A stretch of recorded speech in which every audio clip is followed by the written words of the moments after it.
Okay, so I'm gonna react to the Starfield interview between Todd Howard and whatnot with IGN. Starfield because I was interested in it and I was too tired to react to it yesterday after watching the whole Games Fest, the Xbox Game Showcase plus the Starfield Direct. So let's get started. Hey everybody, Ryan McCaffrey with IGN. I am joined by my good game development friend, Todd Howard. Good to see you again. It is good to see you. We chatted a year ago remotely when you shared some Starfield details with me there. Things that are a little different now. Ryan's always the one that is talking to Todd Howard played it constantly. for about an hour. We just watched, we're recording this the day before, but everybody will have just seen the 45-minute Starfield Direct. There's a lot to get to, Todd. There's a lot going on with this. So I want to just kind of start at the top and we'll kind of work our way down into more nitty-gritty details. This is the first new IP you've done in a couple of decades now. It's been a little while. So totally new thing. It's the biggest exclusive for Microsoft in a long time. And it's certainly the biggest thing Microsoft's put out since they acquired Bethesda. So, pressure. Do you, in all seriousness, do you kind of feel any extra pressure compared to any of the other games you've made, or you just kind of focus on what you do? I'm just sort of curious if the stuff that we talk about in the gaming community is something that goes through your head or gets talked about in the office at all. Well, clearly, I'm aware of that, everything you said. And compared to our previous games, there's always a lot of attention on what we do. We're very fortunate. But for us, we have put so much into this game. And it is, as you said, our first new IP in over 25 years. It's our first major release in about 8 years. Yeah. Oh, yeah, because you kept re-releasing Skyrim. That we're just doing everything we can to make the best game that we can. Hope that everybody loves it. So, I mean, which makes sense that they would re-release Skyrim. I mean, granted, it doesn't make sense. This should just be another Elder Scrolls game. But re-releasing Skyrim has probably been the source of funding for Starfield. Probably, most likely. Because, and playing it on other consoles and stuff, it probably was the big boost that they needed toward being able to fund Starfield properly. We feel we're on the right track, and we're really fortunate, I think, with some of those things you said to get the attention. Yeah. And that we know there's a lot of people out there looking forward to it, and we just view our job as, hey, just do the best job we can do, put everything we can into the game, and I hope everyone loves it. Ready to lift off when you are, Captain. Engines ready. The Frontier is fueled and ready, Captain. So I think the last time we talked, or maybe the time before, I gave you a little grief for you Babe Ruthian, you called your shot with 11-11-22 really far in advance. I did. And I think we were having a little fun about that before the delay. So, it's good. We want a better game. We don't want, just make the date just for the sake of making the date. Game companies should just keep, fuck game publishers, because they're the reason why there's always a deadline. The game should only ever really release fully completed unless it's an early access title. Or if it's meant to be built upon with future updates, say you release it. Not a AAA game, though. Most AAA games should come finished. Without a doubt. There shouldn't really be future updates to fix the game. Granted, the biggest stress test on any game is selling it out toward people to play. Because if you have millions of people playing a game, then you don't find out more about the problems that that can arise in it, like glitches or stuff like that, because people will more likely push the boundaries of the game. Granted, you might have a whole team of game testers, but what are they really going to you might be testing certain aspects, but Nothing. The game testers test like the basics, like can you glitch through this wall, or is there glitches with like story missions or like things like that will like prevent you from progressing. Well, players will push a game to its limits by doing the dumbest shit possible. So it's very possible that like that's the only real reason why like games should get continuous updates, or if like you're just releasing new content for it constantly for free, obviously, unless it's like paid content. Otherwise, games should get delayed more often. There's so many games that needed to be. Granted, they need to work out the collisions on the character. Look at that. And the arms going through the lake. So just out of curiosity, like, how has the extra time been spent specifically with Starfield? Well, look, it's just such a big game. And as you do these things, you do your best as it comes to release dates and projections. But given the scale of it, if one thing is off that by a percentage, that can escalate quickly to more time. And we've really spent it most of this year playing the game a ton, over and over, and making sure that it's balanced, it's as fun as possible, honing systems and interface, obviously bug fixing and all of those things, performance, and really getting it where we're really sure and solid on what we're putting out there for everybody. Just because I play ARPGs constantly. Went through a little more recently, but the XP bar in the middle of the screen, I hate it. Bethesda exclusive not too long ago with Redfall, and that maybe not performing on console on the Series X, kind of how we'd hoped. So I think really all we're looking for is not necessarily everything's got to be 4K 60 or 120 frames, but just kind of. Nobody likes surprises, when it comes to the game that they're going to buy, how it performs, how it feels. Now, your games have always been these just boundary-pushing, envelope-pushing, huge, open, detailed worlds. Yeah, which they've been 30 frames per second on console cause, traditionally. So I'm going to turn it over for a second here. Just lay out, just so that nobody's surprised come September 6th. Sure. What are we looking at if I'm going to play this on a Series X, or even if you want to mention Series S as well, like what's the experience going to be, technically speaking? Yeah, I'm glad you asked. I think it'll come as no surprise, given our previous games. What we go for are always these huge open worlds, fully dynamic, hyper detail, where anything can happen. And we do want to do that. It's 4K in the X, it's 1440 on the S. We do lock it at 30. Because we want that fidelity, we want all that stuff. We don't want to sacrifice any of it.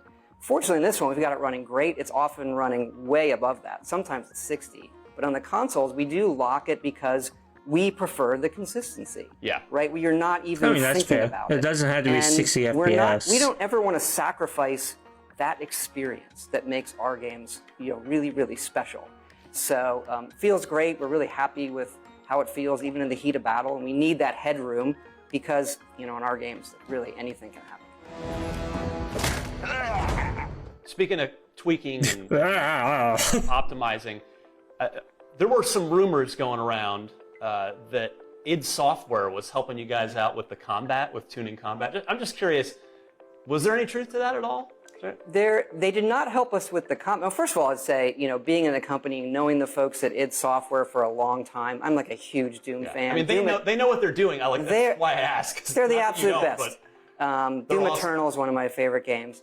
And so with Fallout 4, they did give us a few tips on how to handle combat. Yeah. But in Starfield, we redid the combat ourselves, and it's really feeling great. But id has helped us really more on the graphic. They've helped us on the graphics side. Oh, nice. So we get into motion blur. It's just how the game feels smooth. Some other things that they do in id Tech that we wanted to bring over into Creation Engine 2, and they helped us do that. And it's great.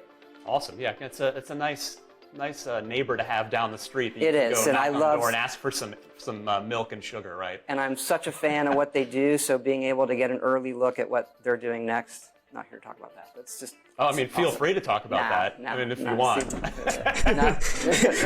the interview. we can't talk about it now. I'm curious, given you mentioned it's going to be just shy of 8 years between shipping Fallout 4 and shipping Starfield, which to my knowledge is the longest that you've ever gone between. Yeah, usually it's like 4 years for most games. Yes. Yeah. Well, obviously between we had the 76 games in between, but it's something that I've directed. Yes. Yeah. That is the one. So, can you kind of? I'm just curious about what was your initial vision for Starfield and how that's either stayed true and borne out or evolved over the course of 8 years.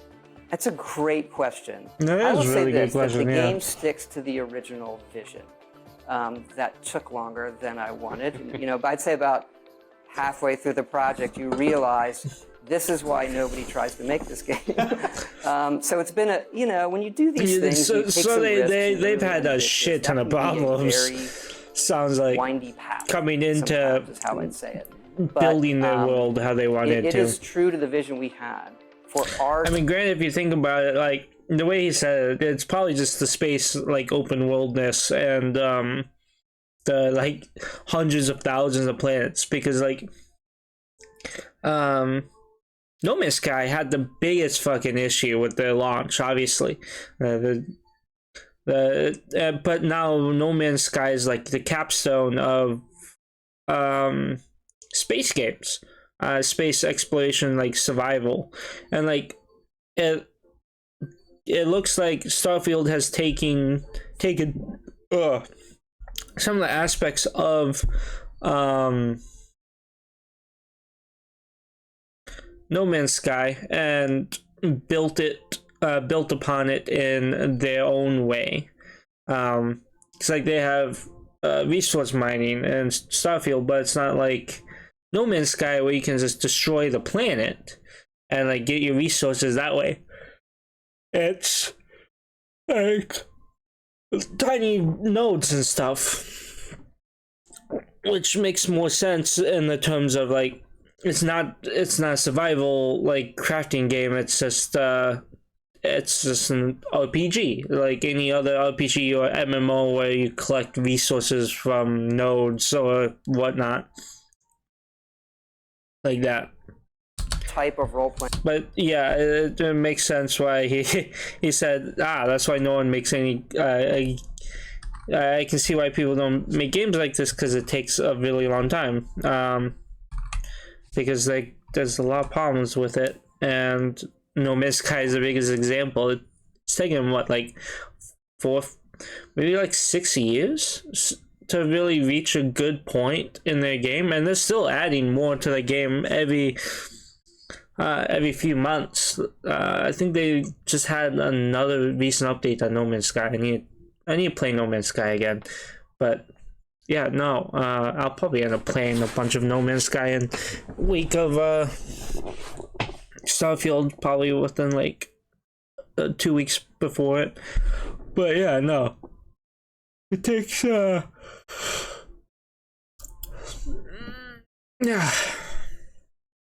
takes time to build a game this size, doing the things that they want to do like this. Game, and it makes set in sense. Space, and where your mind kind of goes, and we want to, as much as possible, say yes to the player. Like, can I do this? Can I do this? Yes, yes, yes, yes, yes.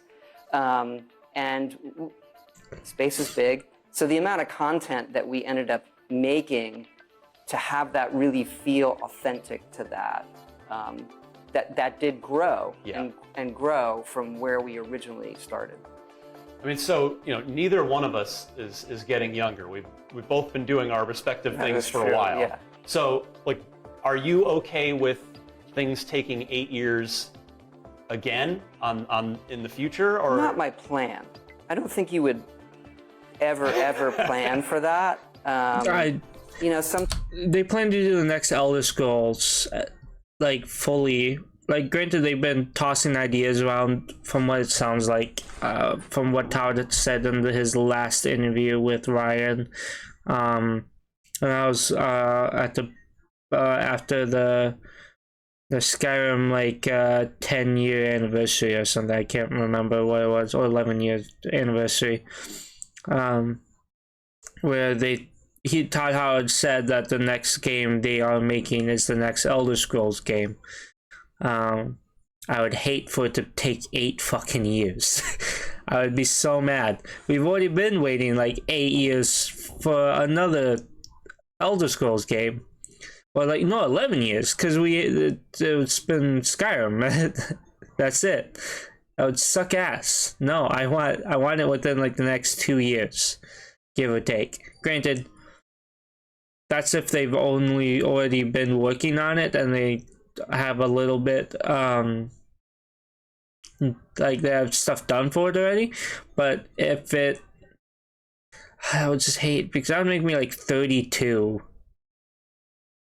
by the time that Elder Scrolls 6 comes out. Just thinking about it makes me feel old. 32. It's 8 years. 8 years worth of content before then. God, that's weird to think about. Alright, let's just keep going before I have a midlife crisis. That what you're putting on the screen is what you want. But you're right, I'm not getting younger. You sort of start, Like how many games do you have left in you? Yeah, how many games are ahead of me? Yeah. Versus behind me. And so that does start to enter your head. You know what I hate about these pirates? Completely resistant to my otherwise irresistible charm. Would you point to any other games as inspiration for Starfield along the way? I mean, not in the literal sense of, I want to do what they did, but in terms of like giving the player a feeling that, like, something that, a game you played that you really wanted to convey. Like, I mean, when you first showed me this game a while back, I mean, I certainly was reminded of Elder Scrolls and Fallout. There's the DNA is there, but the other, I would say, 2 non-Bethesda games that I got little vibes from were No Man's Sky and Mass Effect. Well, clearly, Those other games that are science fiction, I think you might look at and say, okay, this is science fiction, it's like that. I think the minute-to-minute, yeah, comparatively, it has similarities. On the largest scale of things, like, yes, they're both, those two are sci-fi games, and you can just say that comparatively, Starfield is similar to those games, but once you get to the nitty-gritty, it's going to be vastly different. That's very apparent, especially with, like, No Man's Sky is a survival crafting game with, like, there's a story to tell, there's story there, but on the scale of what Starfield will probably be, where it's like there's a massive narrative and there's like side quests, there's probably factions, there's things like that, it's gonna be vastly different compared to how No Man's Sky feels, and then the shooter story driven Mass Effect, which is like another sci-fi RPG, but not on this type of scale. Like, it's Mass Effect's still linear in nature. Like, you can go to places and do stuff, and there's side quests, and there's main quests, and there's other aspects to it, but in the end, when you think about it, it's very linear. There's a set path for you. When most likely Starfield, sure, there's going to be the main story, a set linear path, but you can take that path and do whatever the fuck you want with it as you go through that path. You can go do side quests, you can go spend a bunch of time exploring, you can do a bunch of other shit. Like, there's an endless amount of stuff to do. There's options, so it's gonna be vastly different when it comes to what Todd Howard just don't say is like they're comparable in like aspect and nature in terms of like the sci-fi games, and they might invoke the same feeling, but is going to be a vastly different experience than what we've experienced before in those games, which makes sense. To Elder Scrolls and Fallout and the things that we've made and how it feels in your hands, or some certain mechanics. But believe it or not, it's the games that put you in a world, that transport you to a place. So I think it probably also as a flow probably has more of a feeling of like a Red Dead 2, right? Like I'm living the Western fantasy. Yeah. And so in this, you're living this science fiction explorer fantasy, and sometimes that's being on a barren planet and nothing is going on. Or an old West town, like we saw that in the direct, right? Old Or West inspired. and all of that. So for me, it's games that where I feel I am rooted in the reality of this universe of the game, and everything else kind of disappears. There was, like, I mean, as people have now seen, there was a lot in the direct, in the 45 minutes that were covered. A big takeaway for me was that for everything we saw, there was just sort of these hints of constellation, and that seems to be who the main story is going to revolve around. But separate from that, or kind of, I guess, adjacent to that, it seems like there's so much to do in this game that are you going to be okay if players just don't end up really necessarily even paying much attention to the main story and just end up kind of doing their own thing? If you think about it, no one really, like, it's taken some people 10 plus years to finally finish Skyrim's main story. I would imagine they don't really care too much as long as a person is playing their game, enjoying their game, and living in their game. Like, being able to somebody to constantly find enjoyment and content worthy of doing in the game, I think that's all they really care about. Out there, or are you going to are you taking kind of greater pains to make sure that people want to stay and get through that main path before they get back out to the wild space frontier? It's a good question. I view our job as giving people the menu. Yeah. Here are the things you can do, and it's a very large game. Obviously, there's a lot to it. It can be complicated at times, and we have found though that the gaming audience, particularly our fans, they want to have all those options. And I do think more than anything we've done, I really believe this, that the more you give to Starfield, the more it gives back to you. And that was one of our goals. And so I do hope people play the main quest, and I hope people do this, but most of all, I want them ultimately to do whatever they want to do. Yeah. I mean, I know you don't want to give away a lot about the main storyline, certainly, and people don't want to have that spoiled for them, but what I would be curious of, given, again, the scale and scope of this that the direct conveyed and that I barely scratched the surface of when I was playing a little while ago, of these 1,000 planets, of all this stuff you've got going on, how much of it will the main story lead you towards? Like, you know what I mean? Like, because you probably want to show as much of the diversity and as many of the cool places that your team worked really hard on over the course of the campaign, but you can't show everything. You can't lead them up to 1,000 different planets, right? We want to keep it sort of, manageable. That's what I would say in the main quest. So we hit some high points, but not even, it's still a small fraction, like you're saying, to what's in the game. And for us, like a main quest, we want it to sort of pay off. There are people that do want to come to a game, do the main story, and feel that, okay, I've won. I can now do something else. I think that's okay too. But we've also learned, look, we're sitting here, it's 12 years after Skyrim. We're looking at a game that has over 60 million copies, and all these people playing it, and they're still playing it. And so we have learned we need to build in from the beginning a game that has this long-term play thought of. So that, hopefully, people yeah, are playing like I Starfield said, a long time from now. Well, on that note, you guys have always done post-release content. If you've had like major paid, bigger expansions, you've had smaller scale stuff. I can't imagine that you'd even want to necessarily expand this game geographically moving forward, because there's already a ton there. So like, I know you're not here to just give away announce your post-release plan, but like, conceptually, how are you thinking about it, given that this is like a giant universe rather than just a continent like in Cyrodiil and in an Elder Scrolls game? Right, it's a great question. I mean, look, we're going to be doing a lot of add-on content for Starfield. We love doing it. Our fans love it. We will have announced sort of the first one that's going to we're going to do a story expansion pack that's going to be coming.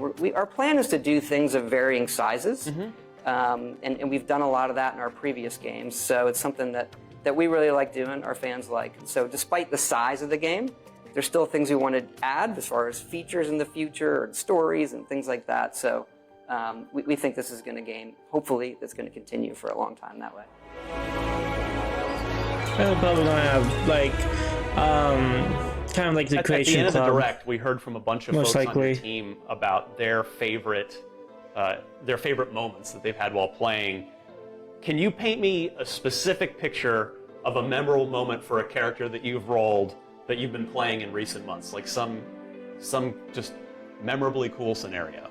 Let's see, just a few weeks ago, I landed on one of the early planets and this sandstorm blew through and I went to run away from it and this, ships can randomly, once in a while they can randomly land, like enemy ships can land. So I'm going through the sandstorm, the ship landed and I get in this firefight and I got on the ship and while I'm shooting the guys on the surface of the planet, the ship took off into space.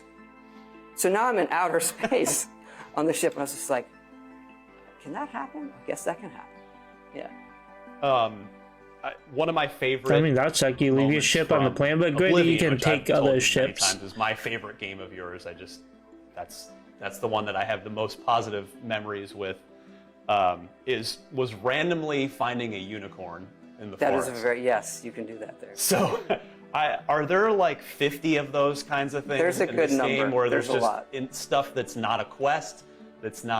You'll just randomly happen upon this memorable special. I don't want to spoil what they are, but yeah, of course, we love that stuff, and we have some really, really special ones in this game that I think I'm very curious to see how long after the game is out, that people discover. I wonder if there's going to be a transmog system. You mentioned Skyrim, and a lot of more games coming out nowadays have transmog systems. Because people like to be able, wear whatever they want, make the character look whatever way they want, and it'd be really cool if they had a transmog system. Especially with a game like this, where there's probably hundreds of armor set, spacesuit and armor sets and clothing sets and whatnot, and instead of bogging down your spaceship or whatever, or your outposts with a shit ton of storage chests and stuff to organize all your loot. Granted, I love doing that. I like organizing, so organizing loot is my favorite type of thing to do. I just don't see that being very viable for some people. Some people would rather just be able to hit a button and be like, here's all the options of all the gear I've collected and how they look, and I want to have this helmet with this spacesuit chest piece with these arms or whatever, unless the spacesuit is the main armor thing. I don't know. We have yet to really see how tens the of millions of copies of that equipment the sort of really looks. Historic runaway train that thing's been. I mean, you probably can't count on that level of success again necessarily. So what does success look like for you with this game?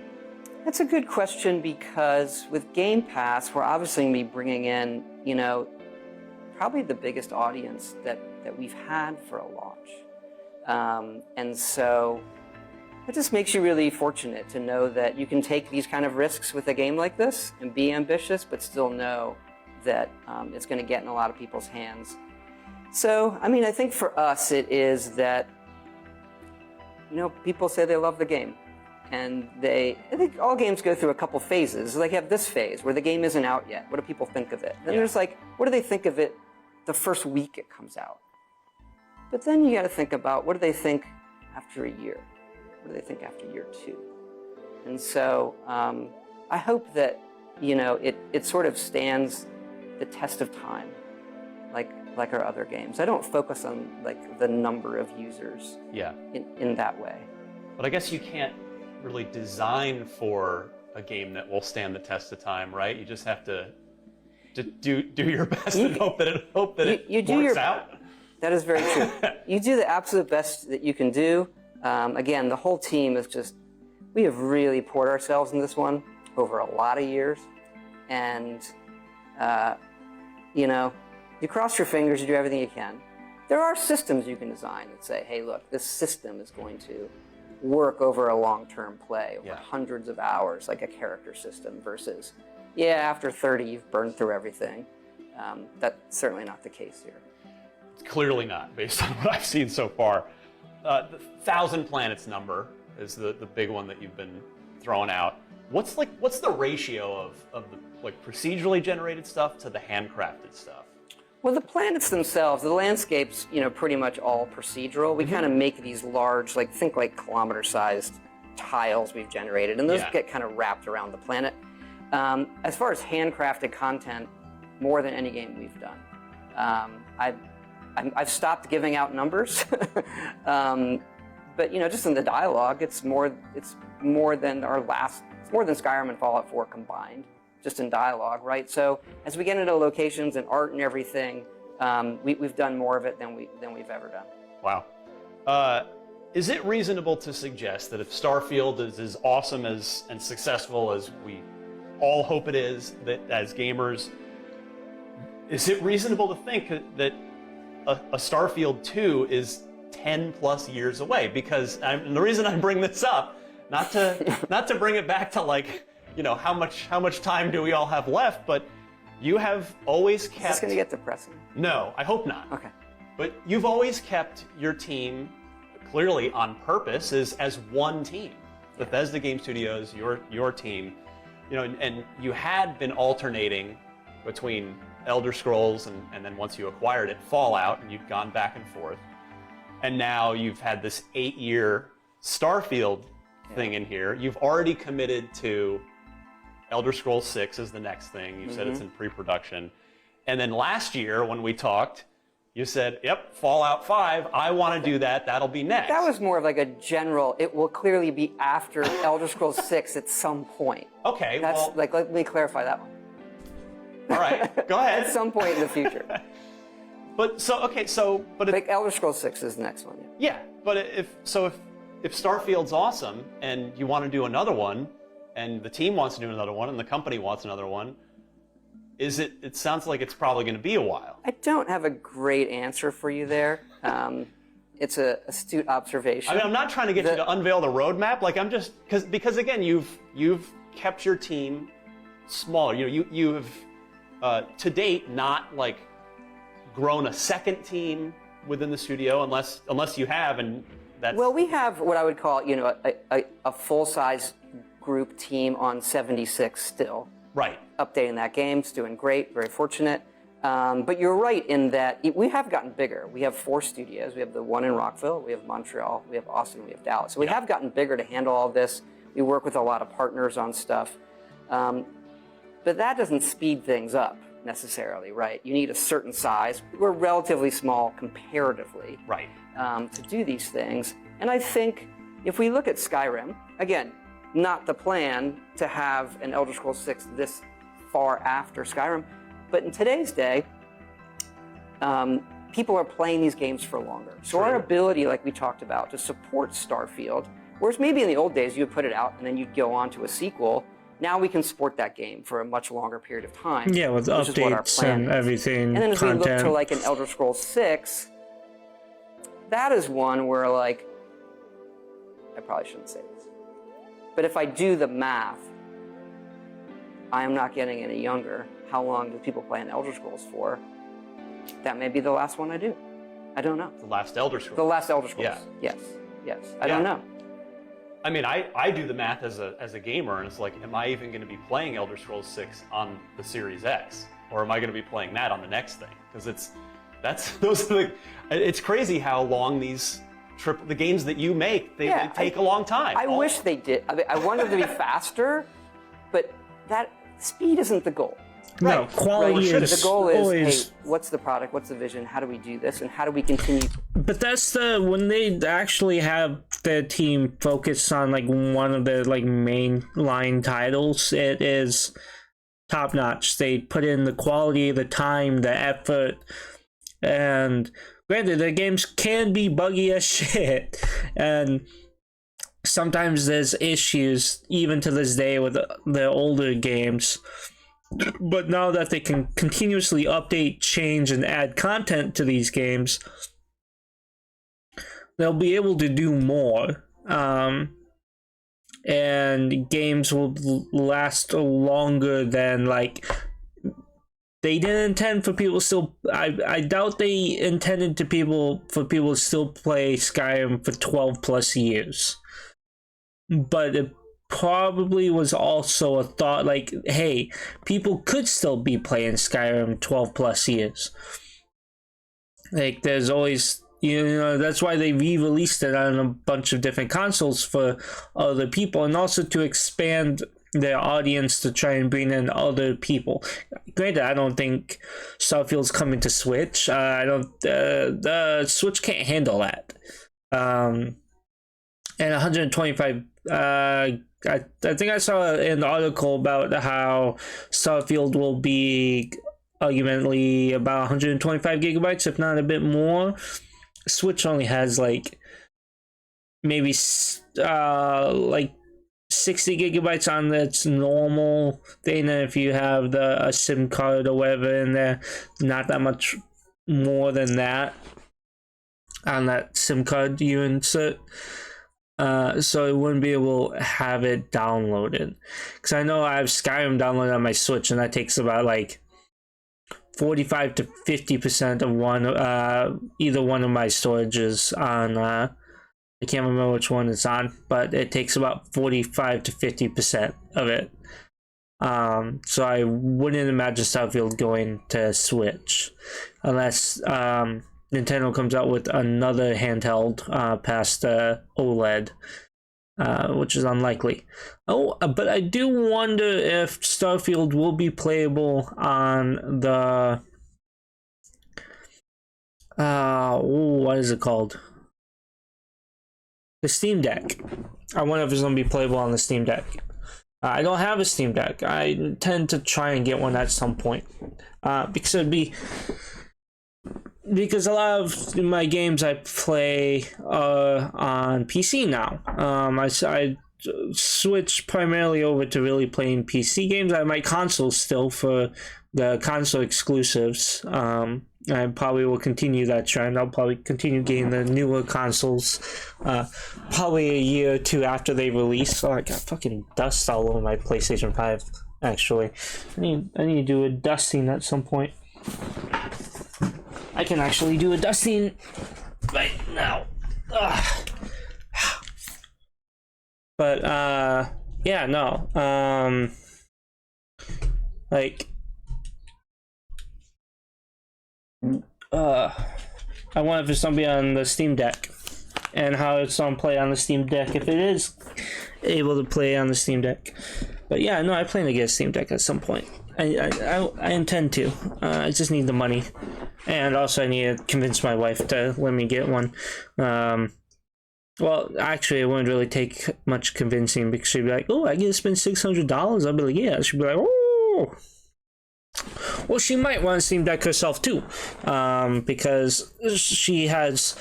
Before she got rid of her gaming laptop, she had a Steam account and whatnot, with quite a few games on there, and she would like to play them again. So, anyways, back to the video. I got sidetracked. We continue to support the ones that we currently have, because we have millions of people playing Fallout 4, millions playing 76, Skyrim.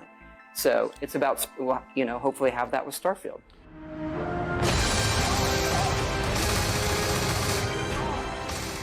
You had told me last year that you want to direct Fallout 5, like that you want that to be your game at some point down the road. But now with the Microsoft, Bethesda, Xbox Game Studios family getting a lot bigger, you did work with Obsidian years ago with New Vegas. Could any of the games that that you and your team have created, any of these 3 franchises, would you, make that? Would you want to work with any of them potentially on something in the future? I mean, I can't say never to any of that. For us, it is what's going to get us the best product. Yeah. How do we stay focused?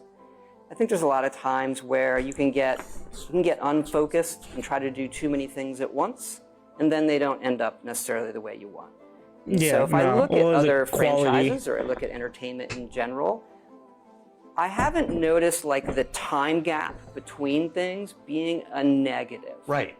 Right? They can be a negative when you but- think about it and you make a calendar. Yeah. Hey, when Well, look, Starfield... Like, it's not really negative in the sense that, like, it sucks for the player base, having to wait this long for the next mainline title in the lineup of games.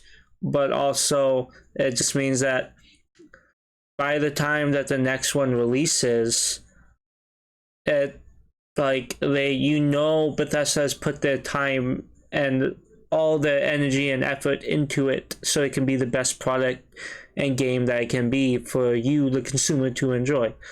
So it's not really negative in that sense at all. The only negative is just the player base having to wait, and the game creators having to wait, because I imagine, obviously the team enjoys, the team that builds the game, enjoys playing the game as well. Or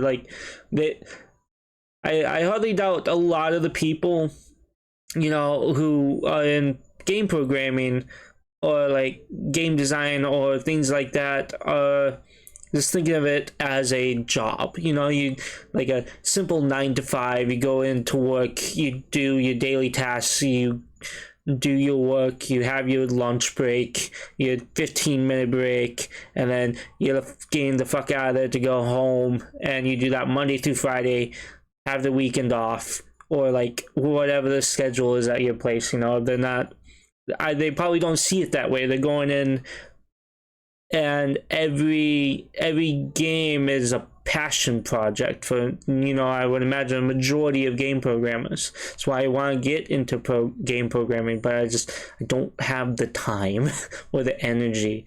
I really would love to,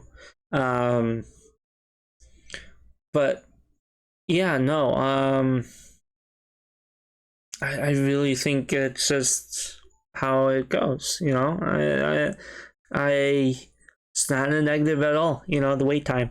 Look at Grand Theft Auto. Exactly. That hasn't suffered in this Or, the gaps between, I think Half-Life 3 will do fine, right? So, so even though in the moment, you're like, how do I bring that closer to reality today? Because I want to play it. Those gaps, these are still evergreen franchises that I think when they come, it's about just doing it right. Yeah, well, that's what we as gamers want to hear too, certainly. So Starfield, I played an hour. It felt like 3 minutes. There was, and you were hustling me along to different save files. Go look at this. Go look at this. What's the character you're playing now? Because you've got the traits. You've got the background. So what are you maining right now? Well, I try to do it all. Right now, I'm digging deep on spaceships.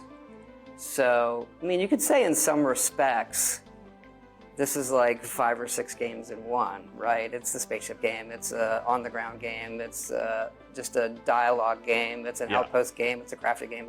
It does all of these things, and it always is tricky for us to get a good game flow where those things don't feel like they're separate games, that they can weave in and out of them in a way that is holistically creates something, greater than the sum of its parts. What a view!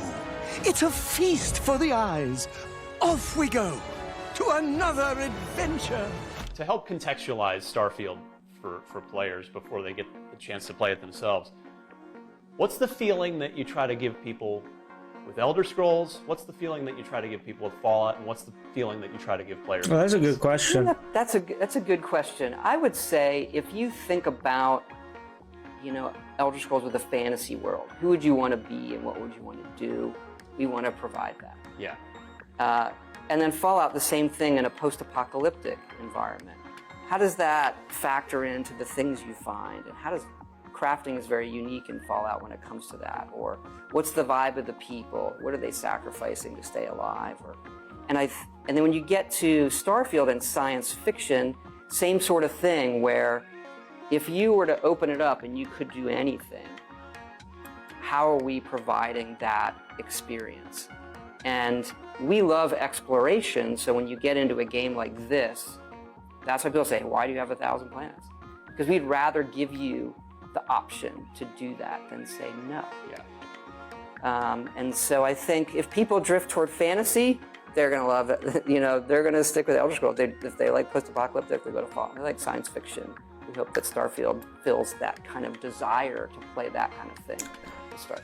I didn't like Fallout 4 Howard, comparatively thank you so to much. Fallout 3. Starfield out September 6th. That could just be based on Series like X, Series I S, grew up playing PC. Fallout 3. Looking forward to playing. I played it a pretty bunch soon. compared Oh, to thank you so Fallout much. 4, and that where I enjoyed Fallout 4, but it just wasn't really the game for me. Okay, let's go back Hey everybody, to the video Ryan. so I can see comments. Granted, I'm not really gonna look too deep in them. Remove that. Oh, that's right here.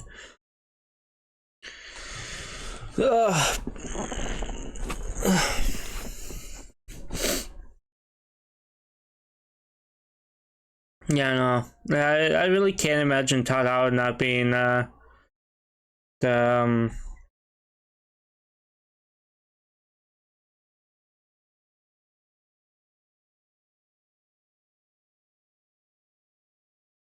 yeah, no, this what do you say? As a game over 35 years, this is one of, if not the best reviews about an upcoming AAA title that I've seen. Asked all the right questions, gained really detailed answers and insight into not only the game but behind the scenes of development and future of the new IP. Best 25 minutes or so I spent in a long time. Yeah, no, Ryan is really good on his questions, and I feel like part of that reason is Ryan is the main guy who interviewed Todd Howard about his games. So usually from IGN. So I have a feeling that like they have like either a good friendship or a good like professional good professional relationship, and like not like a personal level of detail with each other, but Ryan has at least like a intricate look into or like a look onto the Todd Howard as a person, and like what kind of questions would gain the most information and the best information by poking at the right points, the right questions, the right emotions to evoke the right kind of response that he's looking for us and himself. And Todd Howard is really down to earth and really good about providing the right details, because as any game director and game programmer, you're a gamer at heart, so he's probably as excited for Starfield as you or I am about the game. In terms of is it he's probably really excited to play it when he's not working or spending time with his kids or his family, his wife. I know he's trying to I think he recently got his son into playing Skyrim, so he wants to share these experiences not with just us but with his family and his kids. So of course he's gonna be super excited about it. So he gives the most emotional and professional answers to questions given to him. Todd was a really good guy. But yeah, no, this was the interview. I'm excited. I'm happy I watched it. I debated on watching it, but I'm glad I did. Gained a lot of, well, I gained, and you probably gained quite a lot of information from it. So it's pretty awesome. Thank you guys for watching. I'm probably gonna close this down and probably stream some Diablo 4 for a bit. So yeah, thank you again for watching, and I'll catch you guys next time.